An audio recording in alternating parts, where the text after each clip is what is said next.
Ty Chandler, running back out of North Carolina, 5'11", 204 pounds. Ran a 4.38 40, which is lovely. Had a 31-inch vertical, which is not lovely. Not as lovely. Not. 121-inch broad jump. Started it. This is Pretty average. good. Yeah, pretty good. Not average. great. Almost. I caught myself. I know. Started at Tennessee. Was there for 4 years with little production, to say the least. 421 carries. Does anyone produce at Tennessee? Peyton Payne Man. Man. That's it. That's it. Just no one else, right? Like Women's basketball. That's it. I don't know. Like, it's insane. Yeah. And they always seem to get some like really good recruits as well. Yeah. And it just never pans out. When are they going to get? They're getting back on track. I like their new coach from UCF. Okay. All right. So I think Hendon Hooker is going to put up some big numbers. You have been a big Hooker fan. I kind of always have like this, like I like Tennessee, like in the back of my head, you know, and they're just never any good. And Yeah. it's just it's like, we won 7 games this year. Lord, I've really been real stressed, down and out. So he started at Tennessee. Was there for 4 years. Like I said, little production. 421 carries, 2,046 yards, 13 touchdowns, 58 receptions, 465 receiving yards, 3 touchdowns before transferring to North Carolina for his breakout year, where he had 182 carries for 1,092 yards, 12 touchdowns, 15 catches, 216 yards, and touchdowns. Now, this is a guy that clearly has the speed to find the end zone anytime he's given any kind of daylight. Showed really good vision, finding the cutback lane often. Showed good patience behind the line and followed his blocks pretty well. He had really nice good jump cuts. Showed some good bursts. Very solid in the passing game. His hand looked good from what I saw on film. Just one of them? With room to grow. Just the one hand looked good. The other one, not so much. this one's got room to grow. It's a tiny hand. Yeah, it's kind of like Captain Hook.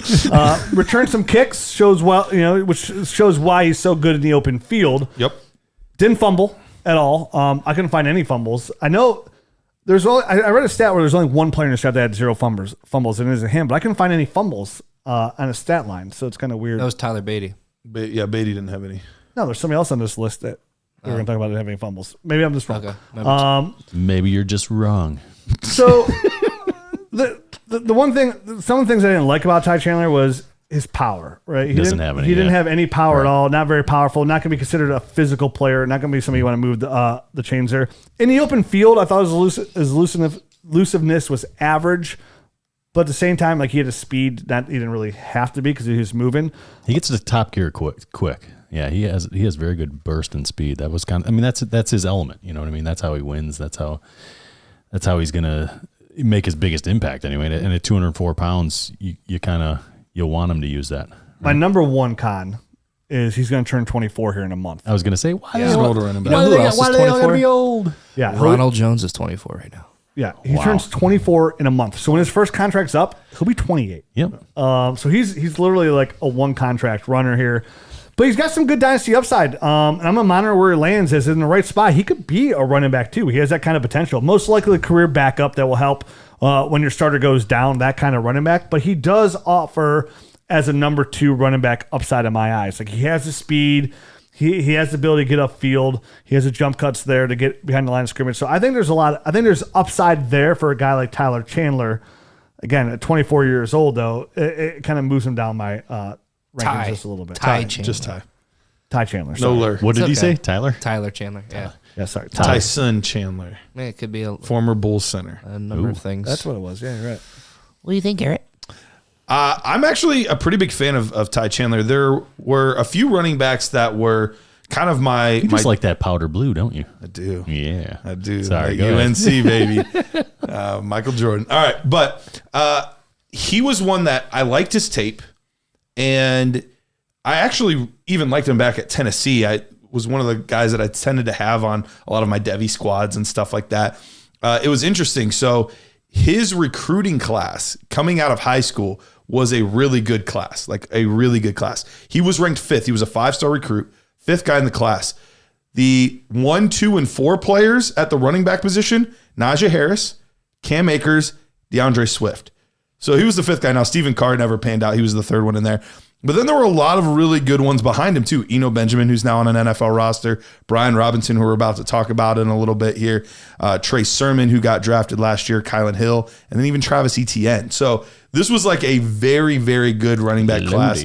So he has really good pedigree coming out. But, we talked about it before. It just never really materialized at Tennessee. Eric Gray was there as well, and they kind of cut into each other's time. And I thought Eric Gray was going to do more at Oklahoma, and he didn't really do much this year. But he was a guy I was just monitoring all year long. Then he had that game against Wake Forest where he scored 4 touchdowns. He was doing things in the receiving game, making some fantastic catches, like down the field catches, not just like swing routes, like down the field catches.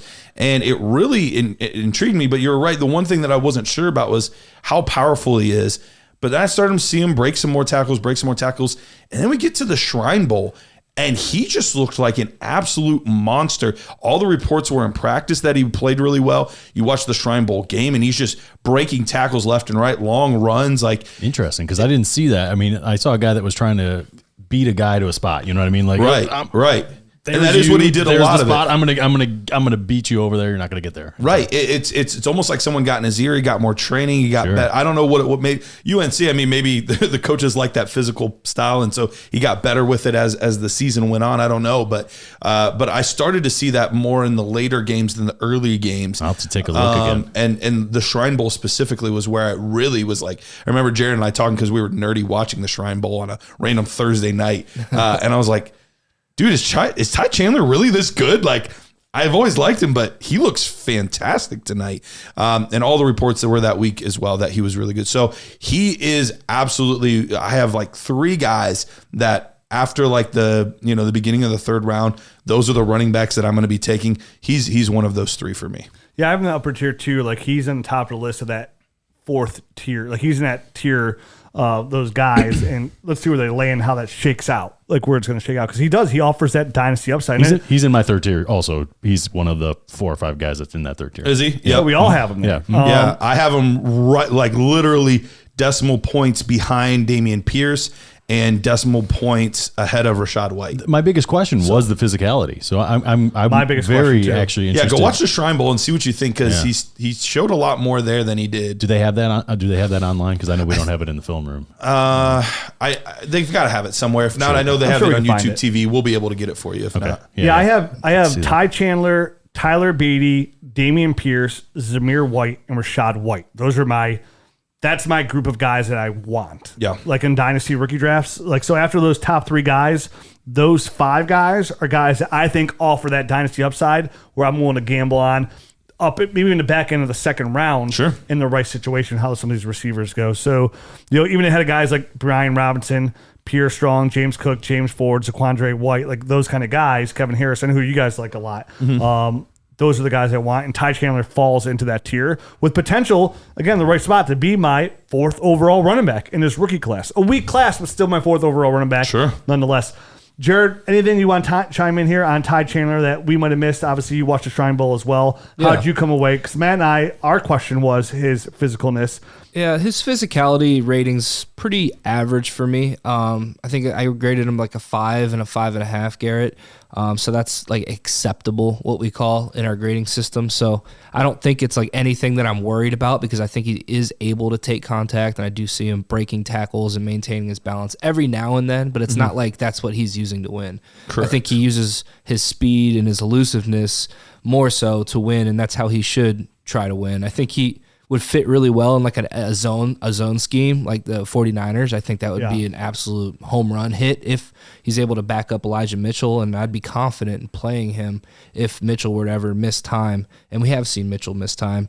I love his speed and burst. Like I said, he's not just fast, he's quick too, make you miss. Jordan Reed put a really good tweet out yesterday because he came into a new school, a new team, and he was named team captain. And I think that speaks a lot for who he is as a player and a person. And he said scouts are going to value that very highly, and he'll probably be a prime day 3 target for a running back needy team. And you know where I think he'd be a good fit as well? Arizona. Yeah. I think him and James Conner would off-balance each other really, really well. James Conner being that goal line runner back in between the tackles. I think he has a speed. Yeah, I don't hate that at all. With Kyler Murray to get on the outside there for the outside zone. So I think that's nice. a place where... Replace Chase Edmonds, Exactly. So if he goes to Arizona, Ty Chandler, to me, would be easily my running back 4. And depending on where Isaiah Spiller ends up, I mean, that's opportunity, right? Because that's what I'm looking for. I'm looking for dynasty opportunity, and he fits that bill perfectly. So I think I even feel more comfortable now with is that we sit down and all four of us feel the same way. Discuss it, yeah. So that fact alone moves Ty Chandler up my list as well. So I had that tier, and I'm interested to see where there's some guys we haven't talked about yet in this tier as well. We all kind of felt that way about Tyler Beatty. We all came away a little bit more happy, which made me feel good. And now Ty Chandler as well. So if your name begins with TY, things are looking good for you in this Dynasty rookie draft. So another running back that we like, another check mark to add to your rookie board to kind of bump up a little bit if you haven't. And of course, we encourage everybody, get in the Dynasty Nerds film room, use that promo code ROOKIE, and watch these guys for yourself. See it for yourself. You know, Garrett said, hey, I might have missed a vision on Jerome Ford, so let me go back and watch a little bit more. It takes a lot of the process through this film to see what you went, because unless you have the stop button, you're going back over and over again. You're watching this game, and then you're watching another game. Take your notes, and then you're moving on. Right.